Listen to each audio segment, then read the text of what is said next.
축복합니다. 사랑합니다. 축복을 싫어하시는 건 아니죠. 예. 오늘 배워서 감사합니다. 예. 건강하셔서 고맙습니다. 모든 것이 하나님 은혜인 줄 믿습니다. 혹시 아프시더라도요, 더 악화되지 않은 것도 은혜이고요. 여러분, 고칠 수 있는 것도 은혜이고요. 내가 소망을 품고 희망 속에 사는 것도 하나님의 은혜인 줄 믿습니다. 이제 우리 삼성교회에 하나님이 새 영을 주시고 한 마음으로 빛과 소금 된 하나님의 자녀로 하나님의 뜻을 이뤄내는 우리 믿음, 소망, 사랑의 공동체 지체 우리 한 사람 한 사람 모두가 되시기를 우리 주님의 이름으로 간절히 축원합니다. 할렐루야. 내가 그런 사람이 될 줄 믿습니다. 예, 여러분, 우리 하나님이 저와 여러분을 그런 존재로 만드셨다는 거예요. 지난주에는 우리가 세계관이 왜 중요하냐, 인생을 어떻게 보는 것, 영생을 어떻게 보는 것이 중요하냐 우리 배웠죠. 오늘은요, 그걸 잠깐 복습하고 거기에서 좀 더 우리 말씀을 깊이 있게 배우면 좋겠습니다. 세계관을 알게 되면 우리 네 가지를 한다고 그랬죠. 첫째, 인간의 기원. 자, 띄워줘 보세요. 그 다음에 인생의 의미, 그 다음에 도덕성, 그리고 운명. 이런 세계관을 알게 되면 내가 어디서 왔느냐, 어떻게 왔느냐, 어떻게 지었느냐, 이걸 알게 되고, 그 다음에 왜 살아야 되느냐, 무엇 때문에 사느냐, 삶의 목적이 뭐냐, 의미가 뭐냐. 여러분, 내가 사는 삶이 귀하잖아요. 그럼 남의 삶도 귀해요, 안 귀해요? 귀합니다. 귀하잖아요, 여러분. 그래서 이런 세계관이 귀한 거예요. 그래서 지금 이번에 우리 2월 17일부터 20일까지 우리 교회학교 비전 트립을 가는데 이번에 이걸 배우러 가는 거예요. 우리보다 더 넓은 곳에서 더 많은 것을 보고 배운 사람들한테서 그들의 세계관을 듣고 그들이 경험한 것을 우리가요 누리는 거예요. 같이 나누는 거예요. 주위에 여러분요, 아이들 있으면 오라 그랬어요. 가라 그랬어요. 제가 이걸요 20대에 알았더라면요, 제 인생이 지금보다 더 많이 달라지지 않습니까? 그 다음에 세계관은요, 내가 어떻게 살아야 되느냐, 내가 의미 있는 존재, 목적 있는 존재로 살려면 어떻게 살아야 되느냐, 옳고 그름을 누가 만드셨고 그걸 누가 주장하느냐, 그리고 마지막에는 나의 운명은 어떻게 되느냐, 모든 것은 어떻게 되느냐, 어디로 가느냐, 이걸 알려준 것이 세계관입니다. 그래서 세계관에는 크게 세 가지가 있다고 그랬죠. 첫째는 자연주의적 세계관. 이거는요, 만물은 그냥 저절로 있는 거다, 물질이다, 변함이 없다, 이렇게 말하는 겁니다. 그리고 이 자연주의적 세계관은 사람이 최고다, 사람이 중심이다, 사람이 전부다. 근데 여러분요, 이 자연주의적 세계관을 자기중심적이고 이기적이고 본능적으로 자기를 먼저 챙기는 사람의 입장에서 봤을 때요, 이걸 자꾸만 강조하다 보면 무슨 일이 생깁니까? 남을 짓밟고 내가 가진 권력과 힘으로 남을 억누르고, 그러다 보니까 어떤 게 나옵니까? 여기에서 사회주의도 나오고 공산주의도 나옵니다. 그런가 하면 초월주의는 뭡니까? 이 땅은 그냥 그렇게 고통과 신음이 많은 거야. 이 땅은 잠시 살다 가는 거야. 우리는 저 피안의 세계 가서 영원히 사는 거야. 이렇게 현실 도피적으로 이야기하는 사람들이 많습니다. 그리고 모든 만물은 다 여기 있어서 하나야, 그렇게 말합니다. 그런가 하면 유실론적 세계관은요, 이 땅은, 온 우주는 누군가 만드신 분이 있고 그분이 주관하시고 다스리시고 그분의 계명과 윤리와 법도를 지키고 그분과 함께하면 그분이 영원한 생명을 주신다.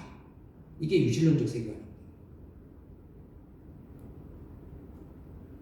근데 여러분, 저는 태어나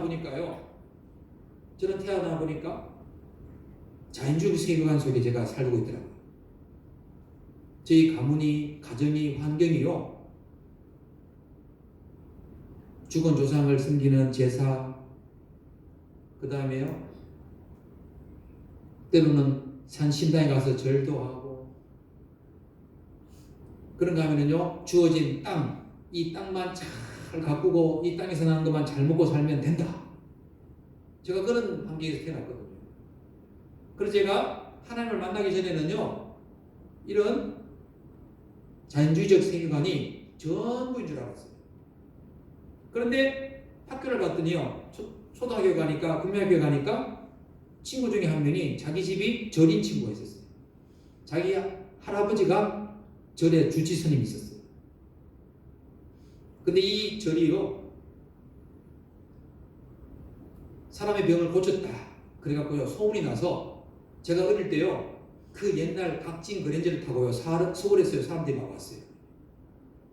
효염이 있는 절이라 그래요. 그래갖고요, 그 절에 돈을 얼마나 많이 버는지. 그래서 학교에서 저축하는 날 되면요, 이 친구는 동전을 막 보따리에 싸들고 오는 거예요. 얼마나 많은 시주를 했는지 사람들이. 근데 이 친구는요, 저축한 걸 그냥 따놨어요. 근데 나중에 웃기는 건요, 놀라운 것은 이 친구가요, 교회를 나왔어요. 그래서 제가 살던 그 동네에는요, 이슈가 되는 거예요. 이야, 절의 주지의 손자가 교회 다닌다. 이렇게.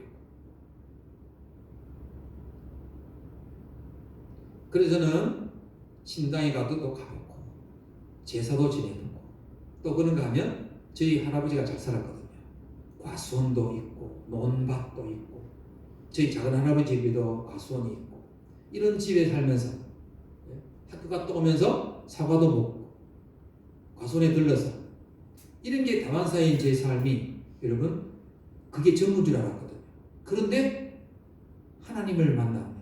고1 때 교회를 가고, 고2 때 세례를 받고, 고2 때 제가 성경을 전부 한번 읽으면서, 와, 이런 세계도 있구나. 여러분, 제가 이 세 가지를 다 경험했잖아요. 성경에도요, 이런 사람이 있어요. 누구냐 하면, 여러분, 솔로몬이에요. 솔로몬이 어떻게 신앙이 위대한 사람인데, 축복을 제일 많이 받은 사람인데, 어떻게 자연주의적, 초월적, 유실론적 세계관을 다 경험한 사람일까? 여러분, 직접 그렇습니다. 여러분, 오늘 우리가 이 말씀을 잘 들으시고, 여러분, 저와 여러분의 앞으로의 남은 삶이 어떤 세계관, 어떤 관점을 가지고 나를 어떻게 바라보고 주위 사람을 어떻게 바라보고 우리 공동체와 지체를 어떻게 바라보느냐, 이 생각을 바르게 가지시고 마음을 바르게 하신다면 저와 여러분의 삶은 지나간 시간보다 훨씬 더 유익하고 훨씬 더 효율적이고 훨씬 더 열심히 살아내는 삶이 될 줄 믿습니다. 여러분, 솔로몬을 보면요, 첫째, 그가 가진 자산을 보면요, 아버지, 최고의 믿음의 사람이잖아요. 여러분, 솔로몬이 자기의 아버지 다윗 같은 그런 솔로몬이 가진 아버지 그런 사람 있습니까? 없어요. 그 아버지가 솔로몬에게 또 뭘 줘요? 왕위를 물려줘야 돼요. 그때 여러분, 다윗 왕과 그 아들 솔로몬에게 물려준 그 왕권, 그 이스라엘 나라에 대항할 수 있는 나라가 있었어요, 없었어요? 없었어요. 아버지 때에요, 모든 이방 족속을요 다 평정하고 지배하고 정복해서 다 조공을 바쳤어요. 그럼 그것만 있는 줄 아세요? 아버지 다윗 때에요, 군사의 숫자를 딱 세어보니까 이스라엘 민족 가운데 군사가 80만 명, 유다 지파의 50만 명.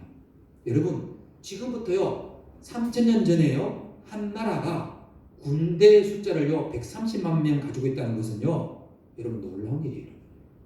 여러분, 그 130만 명의 군인을요 먹이고 입히고 재우고, 여러분요 군사 무기를 주고, 여러분, 이거는요 지금 우리 현 세계를 보면요 미국 정도의 국력이면 감당할 수 있을지 몰라도 이 100만이 넘는 군대를 유지한다는 것은 불가능한 겁니다.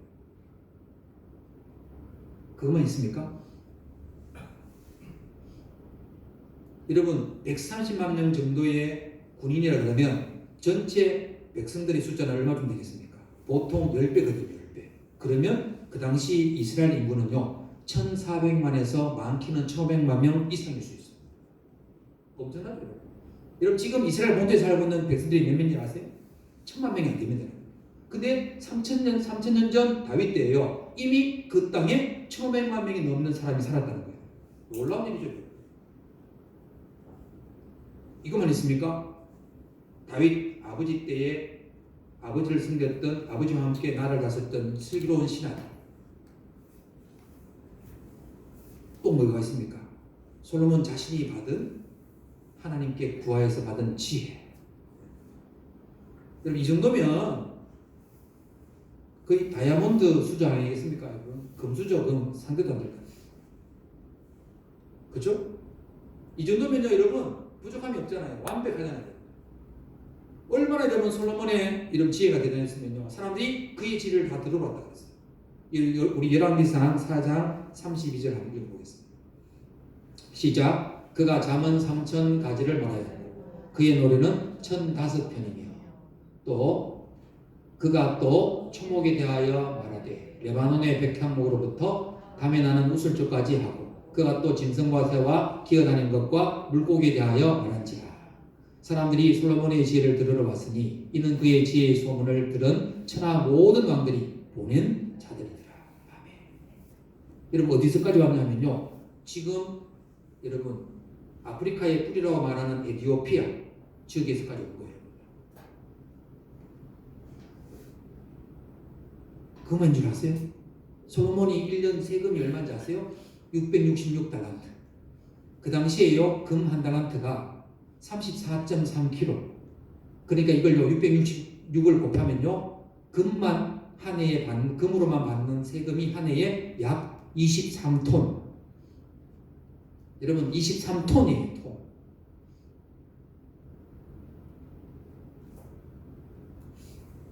그리고요 저 이집트, 인도까지 가서 무역을 했어요.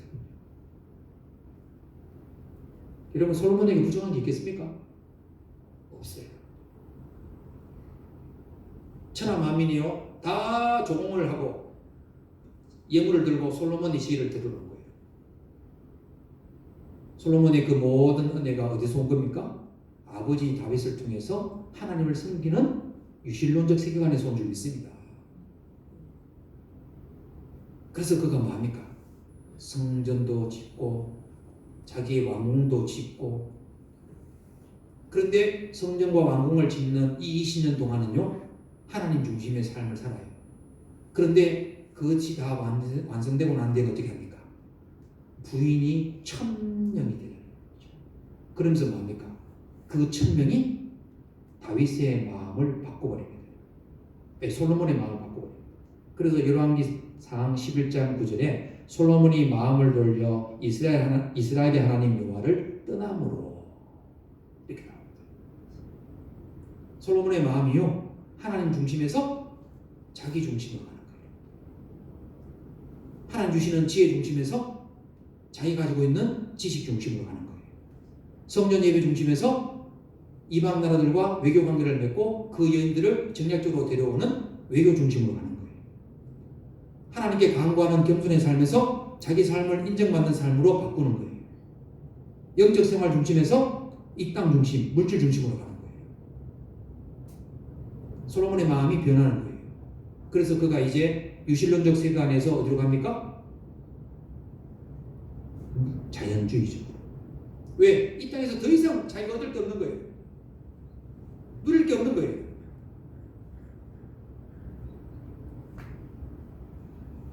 자기 중심이 된 거죠. 근데 여러분 인생이 깁니까? 짧습니까? 짧죠. 문제는요 그 1000명의 여인이 가지고 온 신들이요 이 솔로몬의 마음을 자연주의적 세계관에서 어디로 바꿉니까? 초월주의적 세계관으로 종교다원주의를 만들어버린 거예요. 1000명의 신이요 1000가지의 신이 예루살렘 성에서 왔다 갔다 합니다.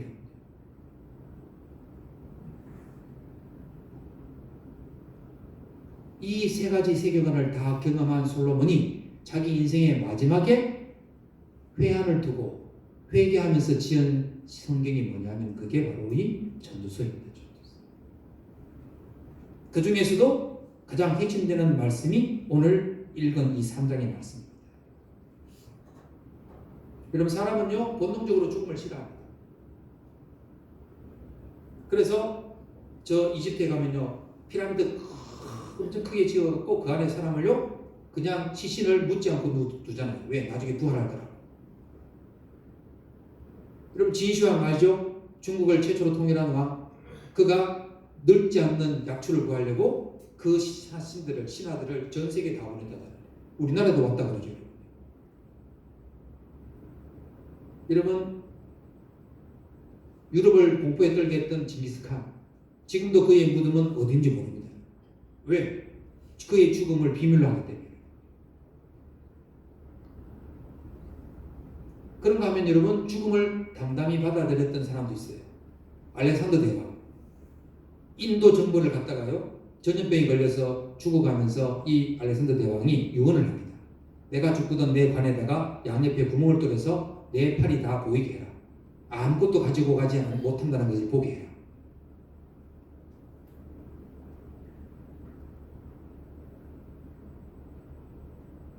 다윗도 그렇게 고백합니다.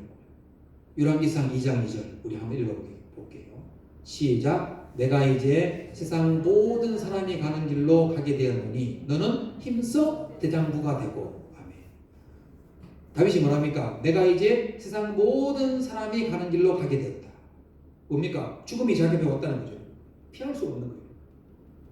그럼에도 아버지 다윗은 솔로몬에게 유언을 하는데 아버지는 평생 하나님 중심으로 살았어요. 그랬더니 하나님이 주신 그 축복을 가지고 자식에게 물려줄 수가 있게 된 거죠.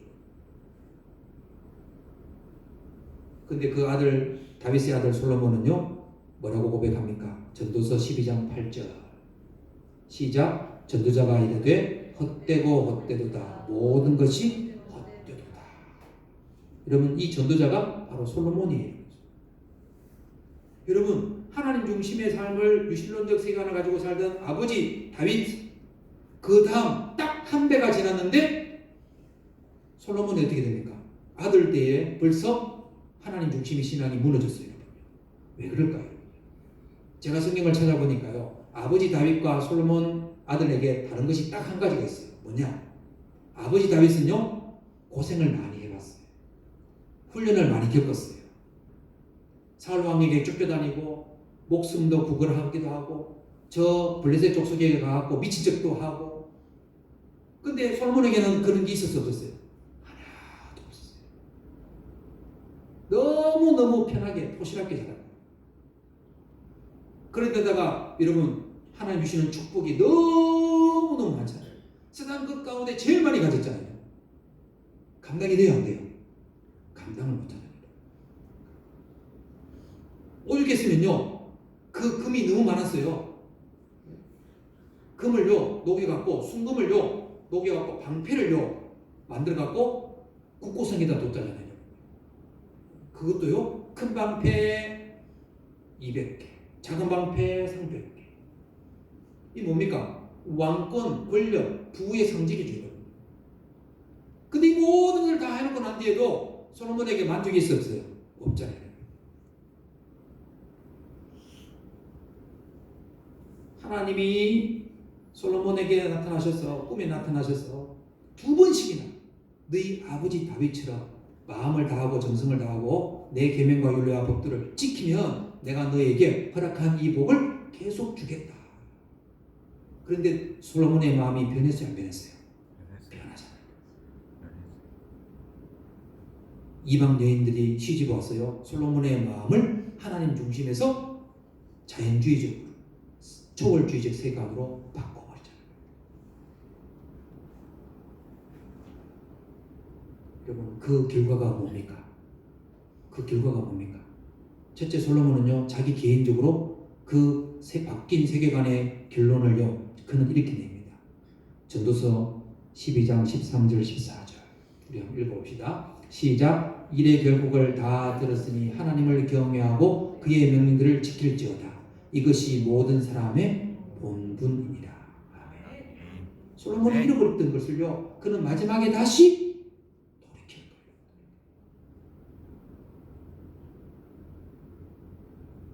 또 뒤에 읽어보세요. 시작. 하나님은 모든 행위와 모든 은밀한 일을 선악간에 심판하시리라. 여러분 솔로몬이 회개했을까요? 안 했을까요? 이 점수를 쓴 걸 보면 그는 회개했을 것 같아요. 근데 여러분 보세요. 그의 인생이 어떻게 됐습니까? 하나님을 잘 섬기던 통치 전반기 20년과 하나님을 떠나 마음이 하나님에서 떠나버린 후반기 20년, 이것 때문에 솔로몬은요 인생의 우여곡절을요 겪습니다. 근데 문제는요 솔로몬은 혼자로 끝나는 게 아니에요. 내 가정, 내 한 사람의 인생사로 끝나는 게 아니에요. 나라가 어떻게 됩니까? 둘로 갈라지잖아요. 왜? 하나님 아닌 다른 것을 숨기기 때문에. 이것은 곧 하나님 중심의 세계관을 바꿔버린 거예요. 한 명의 여러분의 마음이 바뀌니까 온 나라가 바뀌는 거예요. 나라가 둘로 갈라지잖아요. 그리고 그 이후에 어떻게 됩니까? 그 이후에 후손들은요 계속해서 이방신들을 따라가요. 이 말은 초월주의적인 세계관, 자연주의 세계관을 따라가는 거예요. 눈에 보이는 우상들을 따라가는 거예요. 성도 여러분, 우리도 눈에 보이는 게 눈에 먼저 들어오잖아요. 그죠? 그죠? 근데 그게 여러분 전부입니까? 그건 잠시 잠깐인 게 아니에요. 여러분 제가 안동에 살 때요 이 장승을 만드는 유명한 사람이 있어요. 이분이 얼마나 유명한지요. 미국도 가고 호주도 가고요 유럽도 가고 다 가요. 여러분. 근데 이분이요 총각대 교회를 다녔거든요. 근데 장승을 만드는데 우연히 갔다가요 그 장승 만드는 걸 보고 자기가 배웠는데 이 배워보니까 이게 훨씬 잘 되거든요. 이게 훨씬 많이 벌거든요. 사람들이 인정돼 주거든요. 그게 빠져버렸어요. 제가 전도를 아무리 해도요 안 나와요. 지금도요 저한테 연락이 와요. 목사님 언제 텔레비전에 나오니까 한번 보세요 이러면서. 텔레비전에 가끔 나와요. 지지난주에도 나왔어요. 그 외에 그 프로 있더라고요. 이만기 씨가 이렇게 뭐 고향 같은 데 막 찾아다니면서 뭐 소개하는 게 있더라고요. 거기 안동 소개할 때 이분이 나왔어요. 그거 아니라고 버리고 나오시라고 해도 안 나와요. 못 나와요. 왜? 그거 하니까요 사람들이 찾아와 주죠. 인정해 주죠. 잘한다고 칭찬하죠. 돈이 들어오죠. 못 버려요. 근데 여러분 그 인생이 얼마나 오래 가겠습니까? 제가 그분을 비하하거나 비판하는 게 아니라 안타까운 거죠. 제가 그래서 한 번은 물었어요. 교회 다니셨을 때 하고 지금 장승 만들면서 하회 탈춤 열심히 추는데 어느 때가 더 행복했습니까? 마음은 그때가 편했는데 지금은 사는 건 지금이 훨씬 좋대요. 이분이 하회 탈춤도 추거든요. 이분이요 하회 탈춤 출 때 이 가면을 쓰고 추는데 이 승려복장을 해요. 승려복장. 그러면요 탈춤 추면 돈 나오죠. 장승 만들면 돈 나오죠. 너무너무 좋은 거예요. 그것을 못 놓더라고요. 성도 여러분, 인생을 살아보면 살아볼수록 이 땅의 인생은 반드시 끝이 온다는 것을 저와 여러분 알고 있습니다. 믿습니까? 그러면 그게 언제 옵니까? 근데 문제는 아무도 모르니까 문제잖아요. 그죠? 갑자기 오거든요. 여러분. 그러면 그때 영생을 언제 준비할 수 있습니까? 준비할 시간이 없어요. 지금 준비하셔야 될 줄 믿습니다. 그 영생의 준비가 뭡니까? 그게 바로 유실론적 세계관이에요. 아버지 다윗은 그걸 준비 많이 했거든요. 그래서 다윗의 인생은요 마지막에 가면 뭐합니까? 성경을 보시면 감사기도로 그의 인생이 끝나요. 하나님이 여기까지 나를 도우셨다. 여호와 하나님은 나의 방패시요 나의 힘이시요 나의 구원의 뿌리시요 내가 피할 나의 바위시요. 다윗이 고백하는 하나님이 그런 하나님이에요. 다윗도 하나님을 뭐라고 고백합니까? 여호와 하나님. 모세는 하나님을 뭐라고 고백했습니까? 스스로 계시는 분. 이사야는 하나님을 뭐라고 고백했습니까? 기묘자, 모사, 전능하신 하나님, 영존하시는 아버지, 평강의 와, 임마누엘 하나님. 여러분 하나님을 고백한다는 것은 그 하나님을 정확하게 알고 만났기 때문에 가능한 줄 믿습니다. 하나님에 대한 지식이 있기 때문에 가능한 줄 믿습니다. 호세 선자가 말하잖아요. 호세 선자가 호세 4장 6절에서 내 백성이 지식이 부족함으로 망하는도다. 누구에 대한 지식이에요? 하나님에 대한 지식이 없음으로 망하는도다.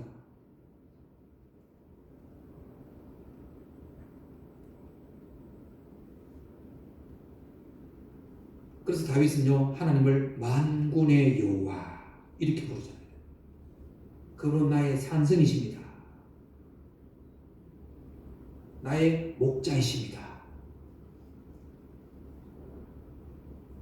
다윗은요 하나님을 만났는데 그 하나님을 어떻게 만났느냐? 나의 목자로도 만나고 만군의 여호와로도 만나고 내가 사망의 음침한 골짜기로 다닐지라도 나를 도우시는 하나님으로 만났어요. 나의 방패로 나의 구원의 뿔로 나의 피할 산성으로 만나신 거예요. 할렐루야. 그러니 다윗은요 일생 하나님을 떠날 수 없었던 거예요. 그런 반면에 솔로몬 왕은 그런 고난과 훈련이 없었던 거예요. 쉽게 넘어진 거예요. 바뀐 거예요. 주위 환경에 의해서 넘어진 거예요. 여러분 제가 말하는데 여러분 오해하지 마세요. 1000명의 부인이 솔로몬 옆에서 말했으면요 솔로몬이 하나님 한 분만 섬길 수 있었을까? 제가 볼 때는 불가능하거든요. 여러분 여인들의 질투는 무섭거든요. 물론 남자도 질투 있습니다. 없는 사람이 없습니다. 근데 여러분 그 1000명의 여인이 솔로몬의 마음을 돌렸다잖아요. 그런데 그 솔로몬이 그 1000명의 여인과 그 1000명의 여인이 가져온 신들을 섬기다가 다시 인생의 마지막이 되어보니까 어떻게 해요? 범사에 기한이 있더라. 천하만사가 다 때가 있더라. 그러면서 하나님은 모든 행위와 모든 은님이라는 일을 선악간에 심판하시는 분이다.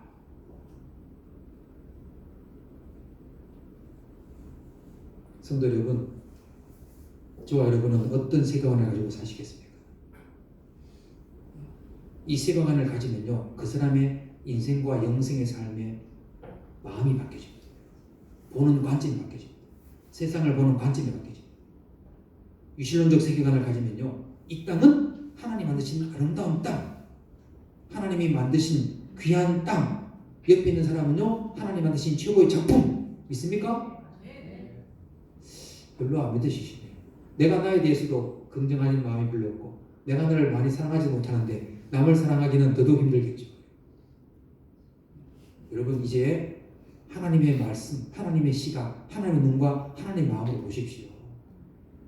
그렇게 남을 보면 그 바라보는 눈을 통해서 나에게도 그 귀함이 올 줄 믿습니다. 내가 남을 하찮게 보면요, 남도 나를 하찮게 봐요. 내가 남을 귀하게 보면 남도 나를 귀하게 보일 줄 믿습니다. 그래서 이 유실론적 세계관은요, 이 땅은 하나님 만드신 땅. 그런데 아담과 하와의 범죄로 인해서 타락한 땅. 그러니까 어떻게 해요? 의와 공의를 만들어가야 될 땅. 그래서 우리가 해야 될 일이 이 땅에 있습니까? 없습니까? 있잖아요. 하나님 나라와 의를 만들어가는 거.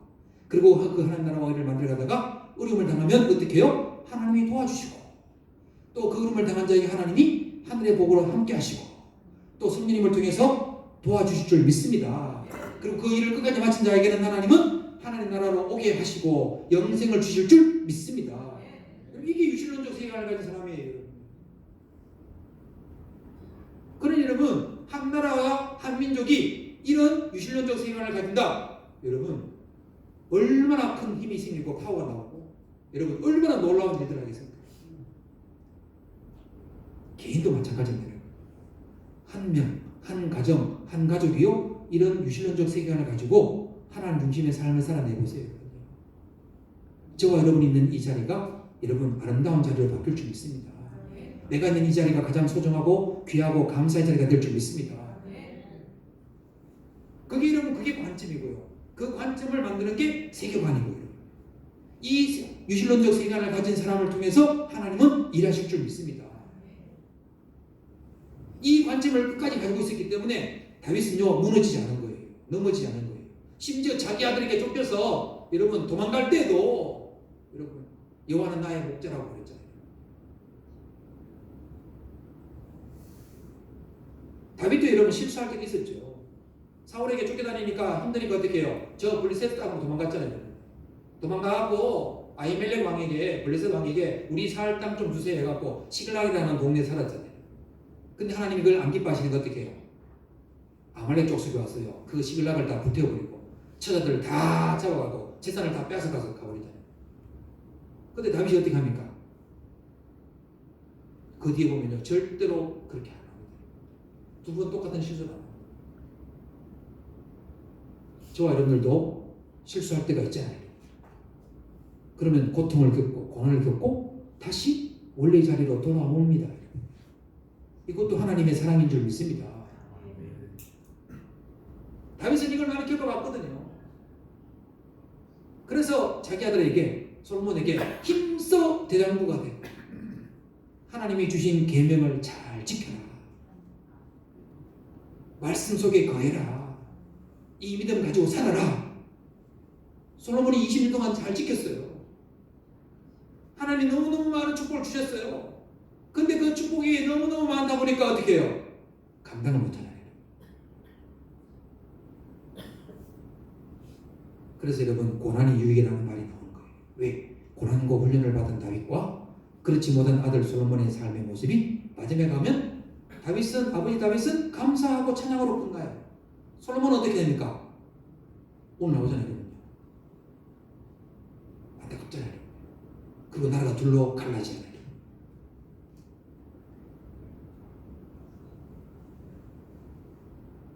여러분, 우리가 잘 아는 철학자 중에 니체라는 사람이 있죠. 이 사람이 뭐랍니까? 신은 죽었다. 근데 이런 니체라는 사람이요, 기독교를 누구보다도 잘 아는 신앙이었어요. 근데 왜 신은 죽었다 말했는지 아세요? 여러분, 신이 죽었다는 말과 신은 없다는 말은 전혀 달라요. 이 니체라는 철학자가, 여러분, 철학이 뭐예요? 인간의 지성과 이성과 판단으로 신을 찾아가는 거잖아요. 철학이. 이 철학은요, 철저하게 자연주의적 세계관이에요. 근데 이 니체라는 사람이요, 하나님을 섬기고 교회를 잘 다니다가요, 교회에서 하는 것들을 보고요, 실망을 해갖고 자연주의적 세계관을 나가는 거예요. 그리고는 신은 죽었다. 왜? 기독교에서 섬기는 신은 없다.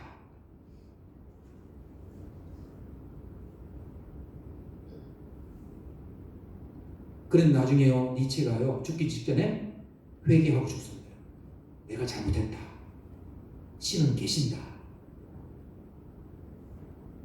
여러분, 오늘 11절 말씀 보세요. 하나님이 모든 것을 지으심에 때를 따라 아름답게 하셨고 또 사람에게 영혼을 사모하는 마음을 주셨다.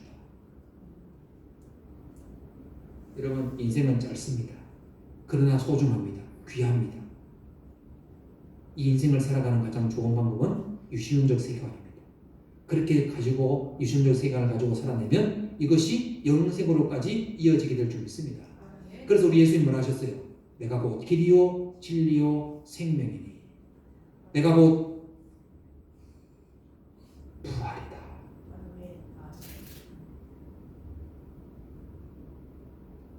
영접하는 자, 곧 그 이름을 믿는 자들에게는 내가 하나님의 자녀가 되는 권세를 주겠다.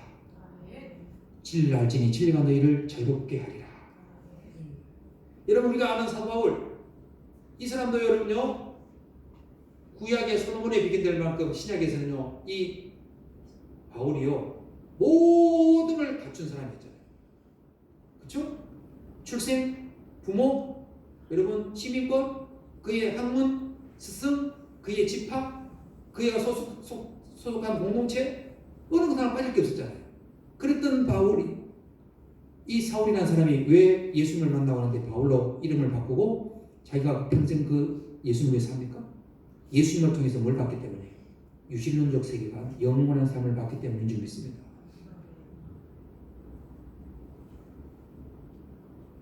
그 중에 하나가 뭐냐면요, 고린도후서 12장 1절. 자, 여러분 보세요.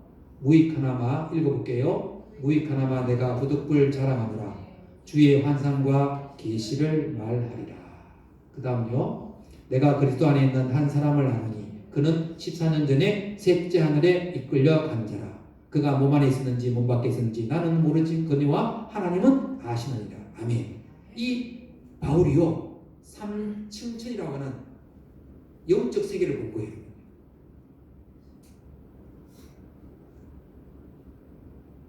여러분, 우리가 알지 못하는 세상이 있어 없어요?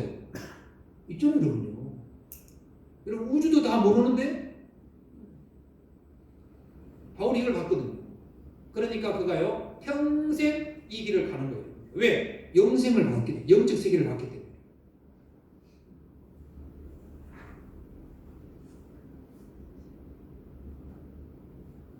사랑하는 여러분, 여러분들은 어디에 속하고 싶습니까?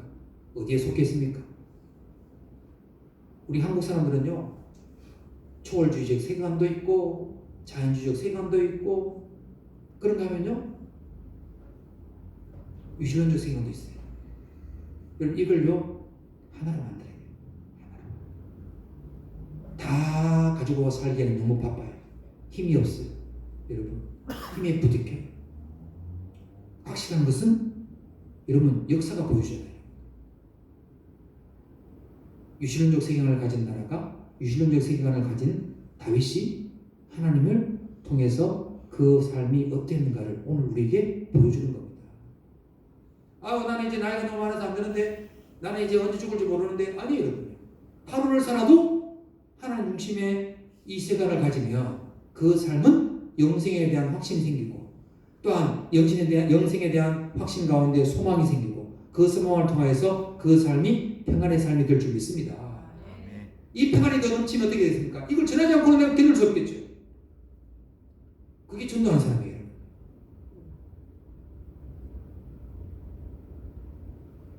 저는 그래서 이 세계관을 나이가 어리면 어릴수록 빨리 가지는 게 중요하다. 왜? 인생에 여러분요 불필요한 에너지 쓸 필요 없잖아요. 시간을 낭비할 필요가 없잖아요.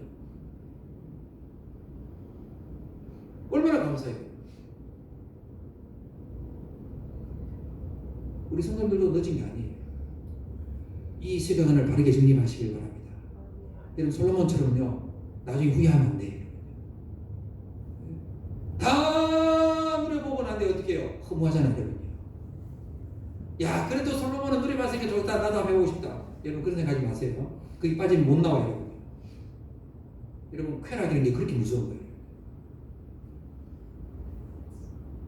그래도 솔로몬은 다행히 남았잖아요. 저는 그게 아버지의 또 어머니의 기도의 힘이었다고 믿어요. 근데 여러분요, 그게 속해 있으면요, 내가 언제 죽을 줄 알고, 내 인생이 언제 끝날 줄 알고, 내가 빠져나고 난 뒤에 하나님 날 데려가서 좋겠다. 그게 여러분 내 마음대로 됩니까?